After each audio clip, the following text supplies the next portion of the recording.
Bom dia, meus amigos. Meu nome é Sidney. Estamos gravando, como sempre digo, uma série de preleções a respeito do Evangelho segundo o Espiritismo. E hoje nós vamos comentar, em nome de Jesus, para que nos dê bastante lucidez, né? Uma passagem muito importante. É do capítulo 3 do Evangelho segundo o Espiritismo. Há muitas moradas na casa do meu Pai. Mas nós vamos focar um item que nos preocupa muito hoje em dia devido à nossa imperfeição moral, causa das misérias humanas na Terra. E nós vamos abordar o item 6, 7, 11, 13 a 15, 17 a 18. Mas onde existe esta citação no Evangelho? Né? Em João capítulo 14, versículo 1, 2 e 3, nós vamos encontrar o seguinte. O seguinte fala de Jesus. Que o vosso coração não se turbe. Ele quer dizer, não tenha medo, não tenha receio. Crede em Deus. Crede também em mim. Acredite em Jesus. Acredite em mim, ele quis dizer. Que há muitas moradas na casa do Pai. E ele ainda cumprimenta, se assim não fosse, eu não vos estaria dizendo. E Jesus foi o Espírito mais perfeito que Deus nos mandou no nosso meio para explicar a ciência da nossa espiritualidade. Bem, a casa do Pai é imensa. E nós estamos morando ou vivendo em um cantinho da casa do Pai. Diz Haroldo Dutra o seguinte: o Espiritismo é uma filosofia religiosa cósmica. Ele não se apega somente à vida material, mas valoriza a vida como detalhes para o progresso espiritual, devido à imortalidade da alma. Então vamos relembrar também uma passagem que João, discípulo, registrou, da fala de Jesus, capítulo 16, versículo 33. É uma fala muito importante, né? Uma máxima muito importante. É a caráter, nesse momento, deixar claro o que Jesus expôs. Disse ele, nesse mundo só tereis aflições. Tende fé, tende ânimo, eu venci o mundo. E que mundo é esse que ele venceu? Esse cantinho da casa do Pai dentro do universo é o planeta Terra. Aqui é tido como um mundo de provas, expiações. É uma escola onde precisamos aprender a viver, a conviver com a natureza, bem como com muita fraternidade com o próximo. No momento que estamos passando, espanta-se encontrar em nosso meio tanta maldade, tantas más paixões, tantas misérias e toda sorte de enfermidade. Mas comenta Kardec, e que nos dá a entender que tudo isso podemos considerar matéria-prima para nós trabalharmos a nossa triste realidade espiritual, aperfeiçoar. E como seres encarnados é preciso considerar que sobre a Terra não se vê toda a humanidade, mas uma pequena fração dos habitantes desse sistema chamado Terra. E diz Kardec, em seus comentários, que a espécie humana, como assim é chamado, são seres dotados, que já chegaram à consciência e à razão, os quais habitam e povoam inúmeros mundos do universo. O Império Universal é infinito e aqui é considerado um pequeníssimo lugarejo em relação a esse Império Universal. E por ser um lugarejo de provas, a situação moral da humanidade é de se espantar mesmo. Porque aqueles que aqui habitam, devido à sua natureza espiritual, está trabalhando em suas reparações pretéritas. Está trabalhando para o progresso espiritual a caminho da perfeição, quer de uma maneira consciente ou inconsciente. Fazendo uma analogia aos habitantes de uma grande cidade, onde há uma diversidade de segmentos sociais, não podemos julgar que todos são iguais por aqui. E sim, cada um de nós somos seres únicos, com necessidades específicas, mas porém no fundo somos todos filhos de Deus, considerados iguais perante a Deus. A exemplo, em um hospital, não se vê somente pessoas doentes ou estropiados. Em uma prisão, por exemplo, existem todos os tipos de condenados. E nesse caso, cada um tem a sua aparência, suas expressões sofredoras, seus aflitos ou ansiedade, enfim, a sua história. Pois bem, em relação a outros planetas do universo, a Terra representa um hospital ou uma penitenciária, ou seja, uma região necessária para a corrigenda de cada um. E em resumo, dos ensinamentos de todos os espíritos superiores nesse mundo, todos têm a necessidade do mal para sentir a presença do bem. Da noite para admirar a luz, da doença para valorizar a saúde. Em mundos superiores, esses contrastes não são necessários, pois existe muito mais luz, uma eterna beleza, uma eterna serenidade da alma, que proporciona ao encontro de uma eterna alegria, que não são perturbadas pelas angústias da vida material, nem pelo contato dos maus, porque ali eles não têm acesso a esse tipo de inferioridade. Por isso que Jesus nos deixou claro: eu venci o mundo, o qual podemos compreender o mundo das paixões, das ilusões, das maldades, do apego à vida material. Jesus suportou no passado, até então, todas as misérias das imperfeições do mundo material, ou seja, do mundo moral.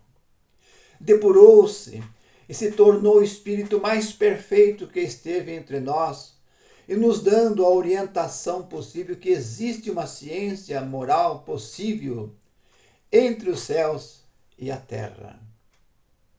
E como estamos notando, os mundos mais avançados, mais afortunados, não são privilegiados por Deus, nosso Criador.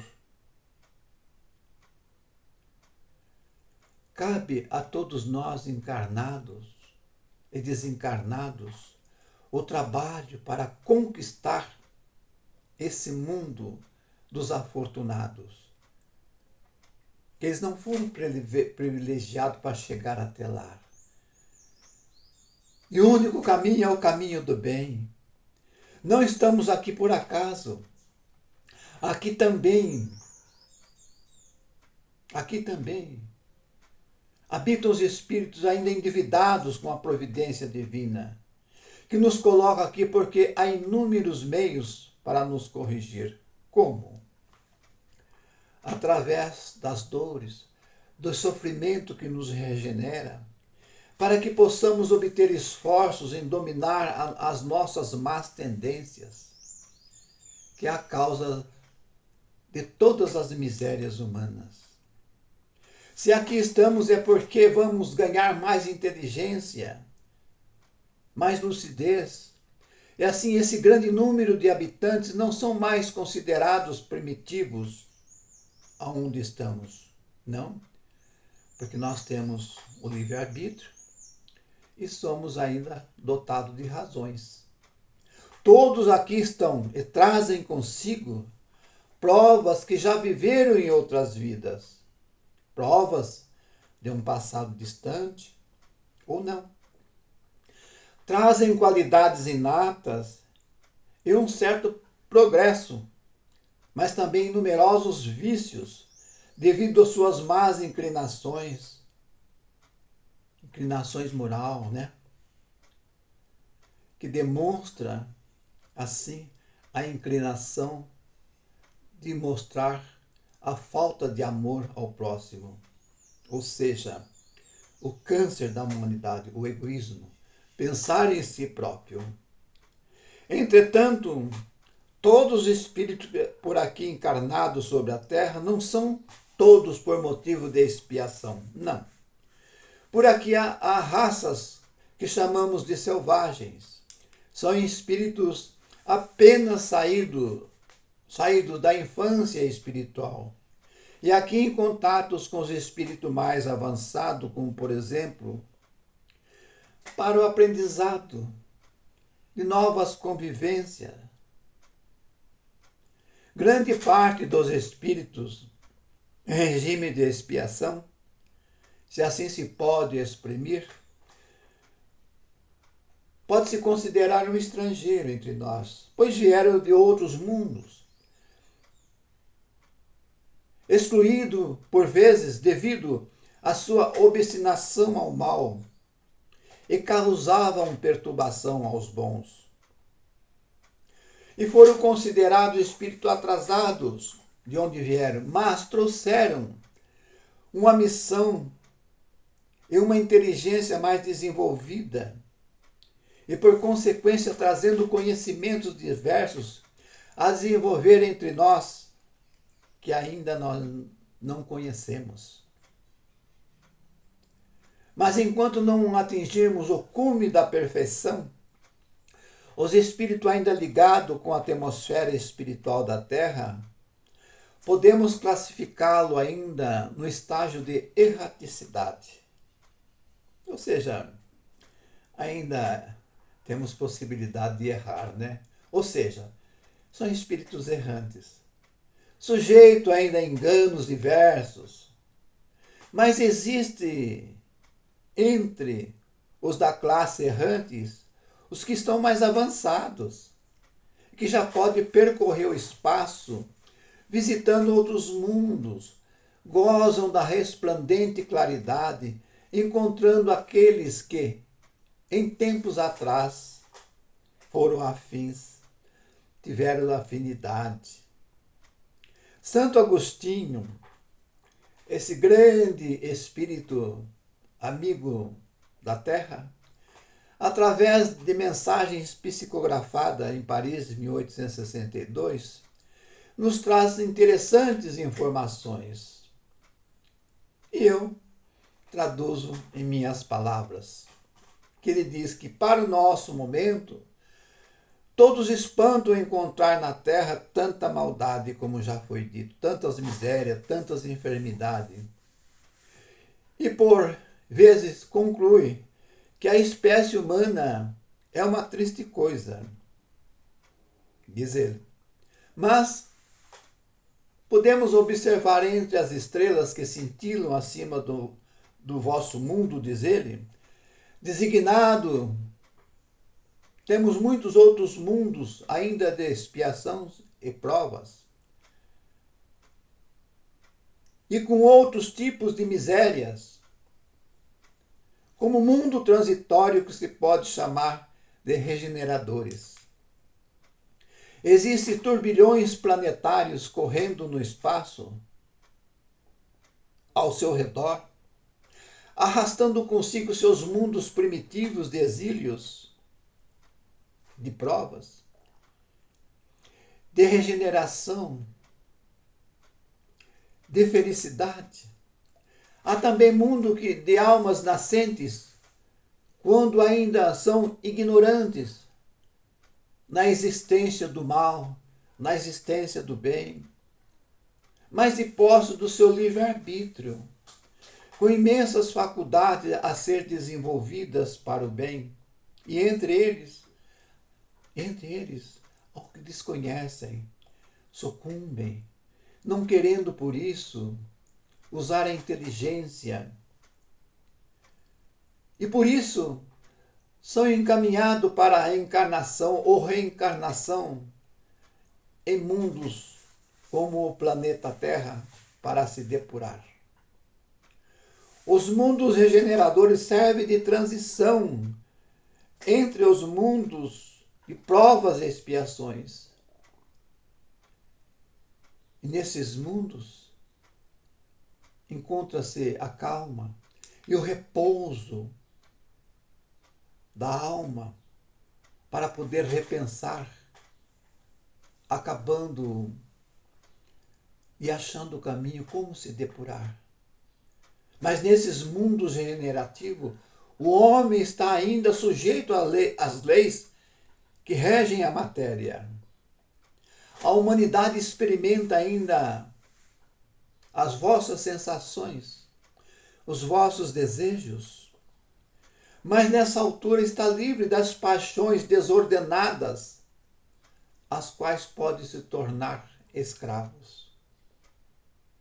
Mas detalhes importantes é que nessa fase não existe mais o orgulho que faz calar o coração, a inveja que tortura, o ódio que sufoca. O sentimento de amor é o que regula as relações sociais em todos os sentidos, revelando a Deus e tentando ir a Ele seguindo as suas leis. Neles ainda não encontraram a perfeita felicidade, mas há uma aurora de luz que transfere a felicidade. O homem ainda é carne nesse mundo, sente ainda o peso da matéria, está sujeito ainda a vicissitudes porque não estão completamente desmaterializados. Ainda há provas a suportar. Não tem como não comentar a progressão dos mundos nesse momento. O progresso é uma das leis da natureza. Todos os seres da criação, animados ou inanimados, estão submetidos pela sabedoria de Deus. E Santo Agostinho diz que a própria destruição, que parece para os homens uma desgraça, não é senão um meio de atingir muitas transformações, a busca de um estado mais perfeito das coisas e do ser. Porque tudo há de morrer para renascer. E coisa nenhuma se torna em nada, e o nada não é por acaso. Ao mesmo tempo que os seres vivos progridem moralmente, os mundos em que eles habitam progridem também materialmente. Quem pudesse seguir o mundo nas suas mais diversas fases, desde o início da sua formação ou constituição, viria as mais diversas fases de transformação, tanto moral quanto intelectual. E assim, caminham paralelamente o progresso do homem, dos animais e seus auxiliares, dos vegetais, da habitação, porque nada por aqui é estacionário na natureza. A terra será para o futuro um lugar de muita regeneração, um estágio de felicidade, mas haverá de ter muitas situações momentâneas ao tempo de Deus, não ao nosso tempo, para os filhos de Deus que aqui virão habitar. A terra, seguindo a lei do progresso, já esteve materialmente e moralmente em estágio bem mais inferior do que está, como prova e expiações. Mas hoje em dia, já está aparentemente, tanto moral quanto material, com certas melhorias. Todas as melhorias para um planeta futuro com destino a um futuro mais feliz, com mais realizações, com seres humanos mais lúcidos, mais dotados de amor ao próximo. Aqui a Terra, essa bênção divina, essa bênção de que cada um deve agradecer a misericórdia de Deus pela sua estada aqui, porque é uma faculdade com imensas possibilidades, aonde o laboratório das almas é a família, a princípio. A família que todos escolheram para sobreviver. E aqui, ninguém se encontra no endereço errado. Cada um está dentro das suas escolhas. E cada um está sendo vigiado pela providência divina. E cada um planta e colhe aquilo que se planta. Ou então que se semeia. Então, a nossa gratidão por esses instantes que nós estamos comentando a casa do Pai, uma das casas do Pai. E esse planeta maravilhoso, esse planeta azul, que do espaço sideral nós observamos como um planeta querido pelas mãos de Deus, aonde seus filhos estão lotados para adquirir uma futura felicidade plena. A minha gratidão a todos. Que Jesus nos abrace, que possamos vencer todas as dificuldades desse mundo, como ele venceu. A minha gratidão. E quem puder compartilhar esse vídeo, compartilhe, é muito bom para quem quer e tem afinidade, gosta de entender o Evangelho. Meu muito obrigado.